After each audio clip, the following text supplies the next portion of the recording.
demonstration on how to do our 300mm pots. So that's quite a bigger pot again. Quite similar to the 200. We've got the plant, they're quite droopy, lopsided, has been already trimmed, but we've got a fair bit of growth going out one side. So we're just going to cruise through once again about a third of these, and just to get them straight. Some of the plants are leaning over, so I've got to make sure they're straight. They're almost not far from a bit of a stake. So I'm going to just do this one. We can't take these out into the open area because it's too much. We're happy just to trim and leave the leaf litter here. A couple of days, it'll dry out, we'll get the blower and we'll blow it down to one end. Alrighty, so I'm standing over the pot. I'm trimming just straight down around the pot, and I just walk around, just trimming straight down. As you can see, I've taken all that, I'm walking around the pot, I'm looking down, quite safe, not cutting towards myself. And I'm trying to keep as much height as I can on this plant, but it is a bushy plant. This one here behind it, you can see it's all leaning over. That one there, I'd probably make the assessment, we nearly put a stake on that. I'm going to leave it. This one at the top, just trimming straight down.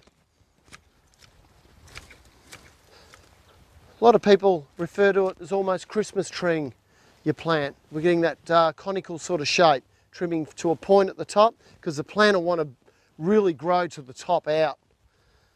So we're just going through all these, just giving them a touch up. That one's quite good. Just walking around the plant, and that's good enough. Hasn't made them unsaleable, just neatening and tidying them up. This is something we regularly do. I'm trying to keep these as tall as I can. When the customers ring up, they generally want to know the height of the plant. If we nail the plant down too low, it takes the sale away. Unless we've specified to cut them really short, the area supervisor or the production coordinator says to cut them short, we do what he says, but generally we try and keep as tall as we can on most bushes, especially when we get to this size. People want value, they want height. The trick is to get them bushy as we can and nice, like a lot of that stock in behind us there. So I want to emphasise that we don't take the plants out into the pathway to trim them up. It's a time in motion thing. We can just zoom through all these where they are.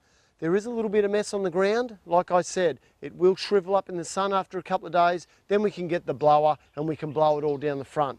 Another thing that happens a lot is people tend to not use these and want to use their cutters. Too slow to use a pair of hand cutters. Look, if you're walking through and you're not doing this task and you see a big rogue branch, sure, use your cutters and that does it there and then. But if we're on the task of doing quite a lot of plants, it's so important. If I've got the cutters, if I've got these cutters here and I start using cutters, I'll be here nearly all day.